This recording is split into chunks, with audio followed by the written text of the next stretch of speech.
Hello दोस्तों, plus point के YouTube के वीडियोस में आपका स्वागत है। दोस्तों मेरा नाम है निकेत शाह। दोस्तों आज के इस लेक्चर में हम लोग सीखने वाले हैं फेराइट चॉक का वर्किंग। सबसे पहले तो हम लोग ये देखें कि भाई फेराइट चॉक है क्या, कहाँ पे इसका इस्तेमाल होता है और क्यों होता है, और इसका एग्जैक्ट मकसद क्या है लगाना। ये सब चीज़ों को हम लोग डिटेल में इस वीडियो में सीखने वाले हैं। सबसे पहले तो बताओ, ये फेराइट चॉक को हम लोग अलग अलग नाम से भी पहचानते हैं, जैसे कि ferrite band, ferrite block, ferrite core, ferrite ring, EMI filter. EMI यानी जो हम लोग लोन के इंस्टॉलमेंट देते हैं उसकी बात नहीं हो रही है। ईएमआई का मतलब होता है पे इलेक्ट्रोमैग्नेटिक इंटरफेरेंस, उसका फिल्टर या फेराइट चॉक। ये सब नाम से हम लोग इसको पहचानते हैं। लेकिन इसका मेन इस्तेमाल क्या होता है, तो सबसे पहले इसके बारे में बता दूं कि एकदम बेसिक में बताता हूं। The chalk that suppresses high frequency electronic noise in the electronic circuit. इसका मतलब क्या है, सरल भाषा में यह है कि भाई इलेक्ट्रॉनिक सर्किट में अगर इलेक्ट्रॉनिक नॉइस आ जाता है तो उसको निकालने का काम करता है या उसको दबाने का काम करता है। अभी इलेक्ट्रॉनिक नॉइस क्या है, ये आपने शायद नया सुना रहेगा, इलेक्ट्रॉनिक नॉइस। टेंशन मत लीजिए, इसमें पूरा डिटेल में बताने वाला हूँ इस वीडियो में, ठीक है। तो सबसे पहले तो ये आपको दिखाई दे रहा है, ये एक केबल है जिसमें आपको ये ब्लैक कलर का ये रिंग दिखाई दे रहा है यहाँ पे, करेक्ट। इसके अलावा आपको ये देखो, ये वीजीए केबल है जो हमारा जो एलसीडी वगैरह है, उसके पीछे जो केबल लगाए गए उसमें भी है, या कभी कभी चार्जर के आसपास भी तुमको ये दिखाई देता है, करेक्ट। ये हमारा लैपटॉप का चार्जर है, उसमें भी आपको नज़र आता है। या कभी कभी यूएसबी केबल, कैमरा के केबल्स, लैपटॉप के केबल्स, बहुत सारी जगह पे आपको इस टाइप का कुछ भाग देखने मिलता है। इसको हम लोग बोलते हैं फेराइट कोर। क्या बोलते हैं? Ferrite core. और आमतौर पे अगर ध्यान से देखोगे ना, तो जो कनेक्टर रहता है ना, हम लोग जहां पे मान लो ये हमारे लैपटॉप का चार्जर है, करेक्ट। तो लैपटॉप यहाँ पे कनेक्ट होना है, ये जो हिस्सा है हमारे लैपटॉप के अंदर कनेक्ट करना है, उससे थोड़ी दूर ही इसको लगाया जाता है, पहले नहीं आता है, एकदम अंत में आता है। ये उसकी पोजीशन है। हर केबल में अगर आप ध्यान से देखोगे तो एकदम एंड में ही लगाया गया है। इसके पीछे भी कुछ लॉजिक है, इसके पीछे भी कुछ रीजन है, ठीक है। तो उसके लिए समझना पड़ेगा। सबसे पहले एक बेसिक चीज बताता हूं। मान लो कि एक चार्जर है और यहां पे हमारा लोड है। चार्जर आपने कनेक्ट किया, पावर ऑन किया, तो पावर सप्लाई इधर से होते हुए हमारे जो भी लोड वगैरह भी, यहां पे तो मैंने पावर बैंक बताया, कुछ भी आप कुछ भी लगाएंगे वहां पे वो चार्जिंग करने के लिए जा रहा है, ओके, या उसको पावर दे रहा है, ठीक है। ये सिंपल सा फंड है, लेकिन ये इतना आसान नहीं है। जब भी आप चार्जिंग करने के लिए लगाते हैं कोई भी केबल, यानी कि यहां पे समझो लोड है और ये यहां पे तुमने पावर दिया, तो इसमें से करंट पसार होता है, ठीक है। यहां से करंट पसार होगा। ये करंट का एक मैग्नेटिक फॉर्म रहता है, यानी कि ये जो वायर है, जब भी करंट फ्लो होता है तो एक मैग्नेटिक फील्ड पैदा करता है वायर के अगल बगल में। ये मैग्नेटिक फील्ड जो रहती है ये बहुत ही खतरनाक होती है।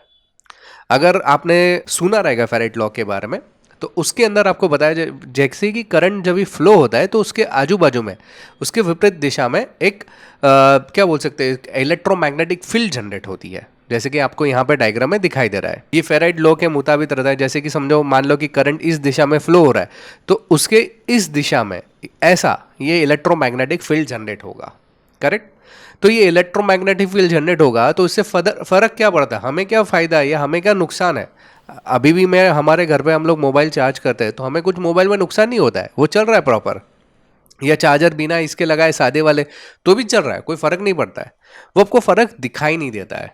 मैं इसको डिटेल में थोड़ा बताऊं, तो जब भी मैग्नेटिक फील्ड जनरेट होती है ना वायर के अंदर, यानी कि ये जो वायर है इसमें मैग्नेटिक फील्ड जनरेट होने लगी, करेक्ट। जब भी सप्लाई दिया हम लोग ने, करंट पास हो रहा है इसकी वजह से, तो ये मैग्नेटिक फील्ड एंटीना के जैसा काम करने लगता है।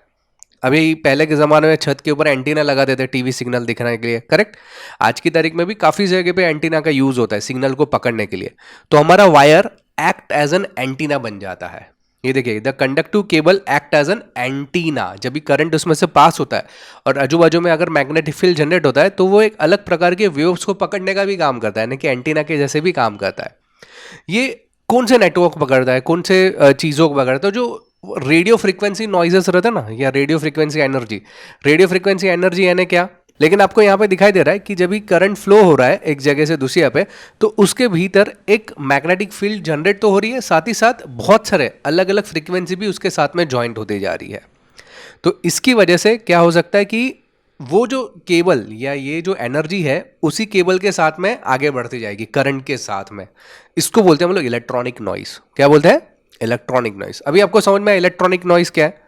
इसकी वजह से हो सकता है कि हमारा जो लोड लगा हुआ है, जैसे कि मोबाइल है या लैपटॉप है या कोई भी एक्सरे मशीन्स है या जो एलसीडी टीवी है, उसमें प्रॉब्लम आने की संभावना बढ़ जाती है, 100% बढ़ जाएगी। समझ में आ रही बात?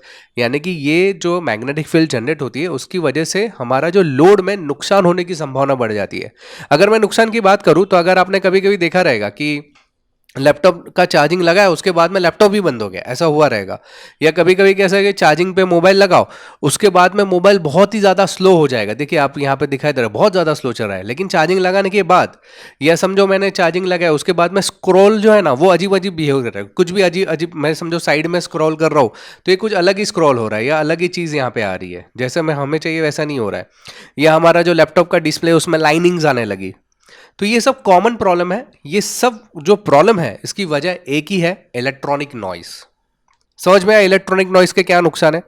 अभी ये इलेक्ट्रॉनिक नॉइस कौन जनरेट करता है या कौन से प्रकार की जो फ्रीक्वेंसी है हमारे वायर के अंदर आ सकती है? तो आपके घर में वाईफाई आजकल ज़्यादातर लगता है, तो वाईफाई की फ्रीक्वेंसी है 2.4 गीगाहर्ट्ज़ से लेकर लगभग 5 गीगाहर्ट्ज़। मोबाइल जो टावर्स रहता है, अभी जैसे कि मैं यहाँ पे बैठा हूँ, मेरा मोबाइल है समझो यहाँ पे, तो वो मेरा समझो एयरटेल का सिम कार्ड है, तो ऐसा ज़रूरी नहीं कि पहले एयरटेल का ही सिलेक्ट कर देगा। मेरा मोबाइल क्या कर रहा है, हवा में जितने भी नेटवर्क है मौजूद सबको ले रहा है। ओके, तो इसको हम बोलते हैं रेडियो वेव्स। समझ में आ रही हो? जैसे कि अलग अलग नेटवर्क रहते हैं, तो जैसे 824 से लेकर 849 मेगाहर्ट्ज़ तक की रेंज है। वैसे बहुत सारे इक्विपमेंट्स है जो अलग अलग इलेक्ट्रॉनिक वेव्स रहता है, इलेक्ट्रोमैग्नेटिक फील्ड बनाती है, उन वेव को अट्रैक्ट करता है हमारा केबल, जिसको हम लोग बोलते हैं इलेक्ट्रॉनिक नॉइस। समझ में आई बात? ये इलेक्ट्रॉनिक नॉइस हमारे करंट में क्या इफेक्ट करता है, तो यहाँ पे देखिए, ये नॉर्मल हमारा वेव फॉर्म है। इलेक्ट्रॉनिक नॉइज आने पर उसमें ऐसा सडनली चेंजेस हो जाते हैं। या ये यहाँ पे देखिए एकदम क्लियर दिखाई दे रहा है, ये देखिए यहाँ पे ग्राफ में आपको डिफरेंस नजर आ रहा है, यहाँ पे और यहाँ पे देखो डिफरेंस। इसको बोलते हैं इलेक्ट्रॉनिक नॉइज का इफेक्ट हुआ है। और यही चीज हमारे इलेक्ट्रॉनिक कंपोनेंट्स को, इलेक्ट्रॉनिक सर्किट को डैमेज कर सकती है। समझ में आया? अभी इसका सॉल्यूशन क्या है?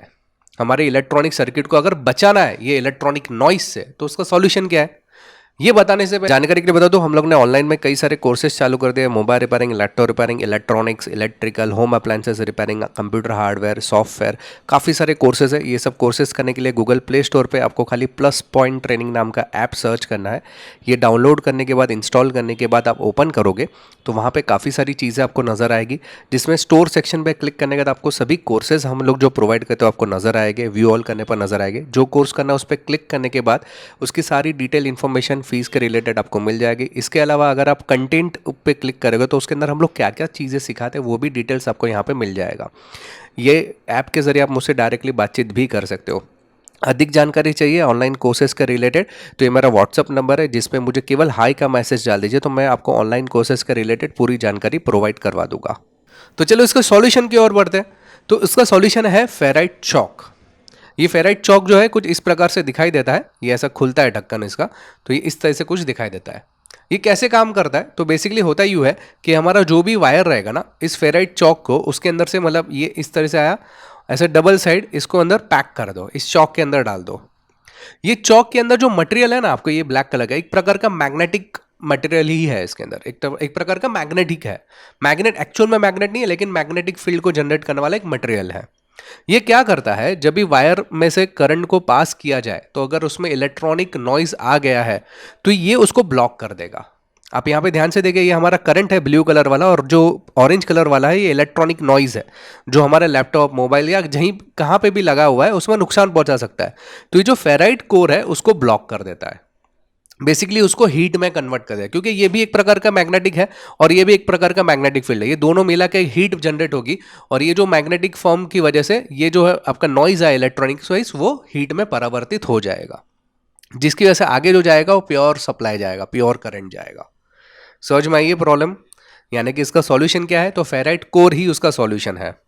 ये फेराइट कोर कैसे काम करता है? तो उसके लिए कुछ पॉइंट्स हैं यहाँ पे, जैसे कि फेराइट कोर जो है वो जो इलेक्ट्रॉनिक नॉइज है उसको ग्राउंड कर देता है या डिस्चार्ज कर देता है, यानी कि उसको हीट में परावर्तित कर देता है। Basically when wire passes through a magnetic core it generate a magnetic flux. जैसे ही करंट यहाँ से जाएगा इसमें मैग्नेटिक फ्लक्स जनरेट होगा, मैग्नेटिक फील्ड जनरेट होगा। यही मैग्नेटिक फील्ड जो रहता है, the magnetic field contents inside the ferrite core and produce magnetic flux in the core. यहाँ पे मैग्नेटिक फ्लक्स जनरेट होता है। Magnetic flows energy in converted the heat and became magnetic losses to the ferrite. यानी कि जैसे ही current यहाँ से आ रहा है, यहाँ पे मैग्नेटिक फील्ड जनरेट होगी, यहाँ पे भी मैग्नेटिक फील्ड, जिसकी वजह से हीट जनरेट होगी, और जो हमारे जो सिग्नल है यानी कि जो नॉइसेस है, इलेक्ट्रॉनिक नॉइज है, वो निकल जाएगा उस हीट के अंदर। तो इस प्रकार से फेराइट कोर काम करता है।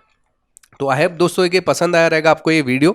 दोस्तों अगर ऑनलाइन कोर्सेज करना है तो ये मेरा व्हाट्सअप नंबर है, जिसमें मुझे केवल हाई का मैसेज लिख दीजिए, तो मैं पूरी जानकारी आपको व्हाट्सअप के माध्यम से भिजवा दूंगा। अगर आप नए हैं चैनल के ऊपर तो सब्सक्राइब का बटन दबा के बेल का आइकॉन दबा दीजिए, ताकि मेरे जो भी नए वीडियोज़ आएगा उसको नोटिफिकेशन आपको जल्द से जल्द मिल जाए। ये वीडियो अगर पसंद आए तो लाइक और शेयर करना ना भूलें अपने दोस्तों के साथ में। चलिए इस वीडियो में इतना ही। Thanks for listening.